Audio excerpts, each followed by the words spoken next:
آزمائش اس بات کی ہے کہ منکر نکیر کوئی عام شکل میں نہیں آئیں گے، بلکہ یہاں پہ نہیں ہے، دیگر حدیثوں میں ہے ترمذی وغیرہ کی کہ نبی کریم صلی اللہ علیہ وسلم نے ارشاد فرمایا کہ یہ دو بہت بڑے بڑے فرشتے ہیں، ان کا قد بہت لمبا ہے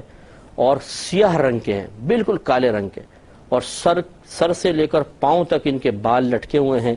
ایک کندھے سے دوسرے کندھے کے درمیان اتنا فاصلہ ہے کہ اگر ایک آدمی چلے تو کئی مہینے لگ جائیں، ایک روایت میں ہے 3 دن تک چلتا رہے، 3 مہینے کی مسافت بھی آئی ہے، یعنی اتنے لمبے چوڑے، اور نیلے رنگ کی آنکھیں ہیں دیگ کے برابر، بڑی بڑی دیگوں کی برابر آنکھیں ہیں، اور ان کے بڑے بڑے دانت ہیں، اور جو مطلب کیلے نکلے ہوئے ہیں، ایسے دور سے نظر آئیں گے، اور یہ اپنے دانتوں سے دیوار کو چیرتے ہوئے اندر آئیں گے، اور ان میں سے ہر ایک کے پاس اتنا بڑا ہتھوڑا ہے، سرکار فرماتے ہیں کہ اگر تمام جنات اور تمام انسان مل کر اس کو اٹھانا چاہیں تو نہیں اٹھا سکتے۔ تو آپ سوچئے کہ کتنا بڑا ہوگا، اور جو پھر پھنس گیا وہاں پر، یہ وہی ہتھوڑا اس کو ماریں گے پوری طاقت سے، تو اسے کیا ملیا میٹ ہو جائے گا۔ جیسے آپ بعض اوقات ہم چیونٹی کو مسل دیتے ہیں، کھٹمل وغیرہ کو مار دیتے ہیں، مچھر کو مار دیتے ہیں، وہ بھی ایسا نہیں ہوتا کہ پس کے بالکل ذرہ ذرہ ہو جائے، تھوڑا بہت نظر آتا ہی ہے، تو یہ تو ہتھوڑا پڑ کے انسان کا حال کیا ہوگا، لیکن انسان ختم نہیں ہوگا، پھر اللہ تعالیٰ درست کر دے گا اور عذاب ہوتا رہے گا۔ خلاصہ کلام یہ ہے کہ اصل آزمائش اور فطرہ یہی ہے کہ جب منکر نکیر آئیں گے تو ایک تو ویسی انسان اکیلا، گھر والے چلے گئے ہیں، قبر کا اندھیرا، چھوٹی سی قبر ہے، اطراف میں مردے ہیں، وحشت ہے، اور پھر اپنے سابقہ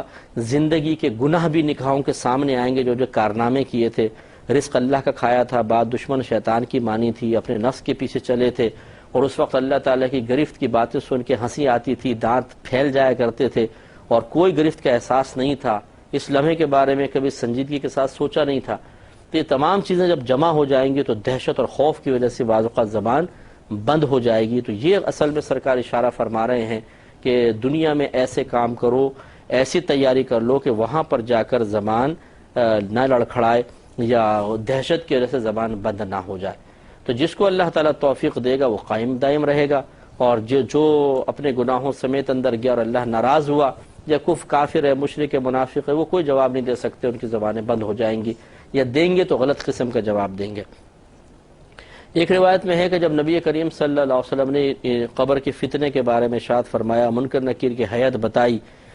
اور وہاں کی دہشت کا تذکرہ کیا، تو حضرت عمر فاروق رضی اللہ تعالی عنہ نے پوچھا، یا رسول اللہ صلی اللہ علیہ وسلم، کیا اس وقت ہماری عقل سلامت ہوگی؟ یعنی ایسا تو نہیں کہ مخبوط الحواس پاگل سے ہو جائیں گے؟ سرکار نے فرمایا کہ نہیں، تمہاری عقلیں سلامت ہوں گی۔ تو عمر فاروق رضی اللہ تعالی عنہ نے ارشاد فرمایا، بس پھر تو میں سنبھال لوں گا۔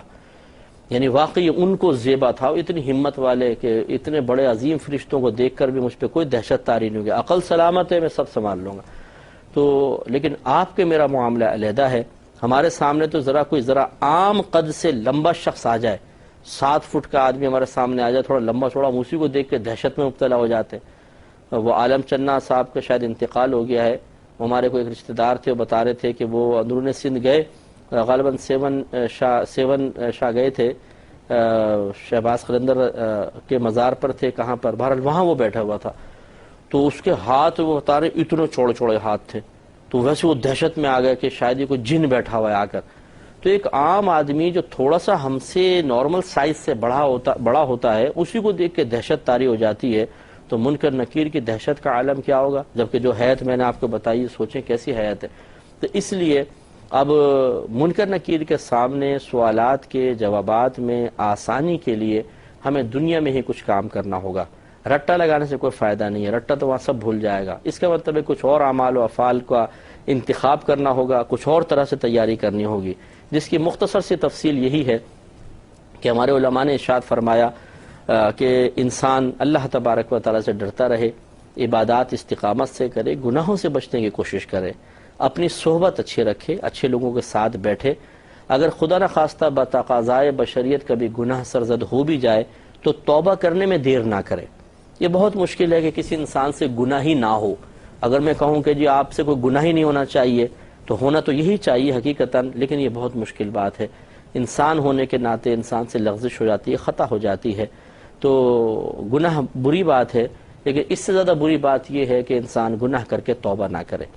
تو ایک روایت میں ہے بھی کہ اچھے گناہ گار وہ ہیں جو گناہ کرنے کے بعد توبہ کر لیں، اور اللہ تعالیٰ اور اس کے رسول کریم صلی اللہ علیہ وسلم نے بڑی کرم نوازی فرمائی ہے، ہم پر تو بہت ہی بڑی کرم نوازی ہے۔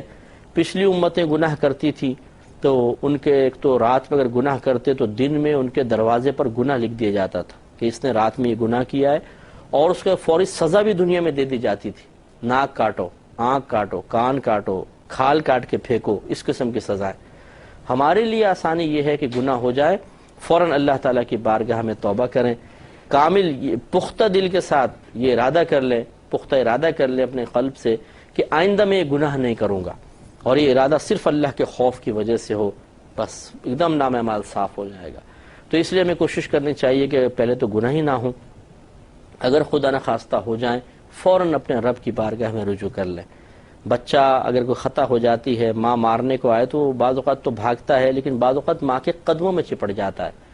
بھاگتا ہے تو ماں کو زیادہ غصہ آتا ہے، قدموں میں چلا جاتا ہے تو ماں کا غصہ ٹھنڈا ہو جاتا ہے، سینے سے لگا لیتی ہے۔ تو اللہ تعالیٰ کی رحمت سے بھاگنے کا کوئی فائدہ نہیں ہے، کہاں بھاگ کر جائیں گے،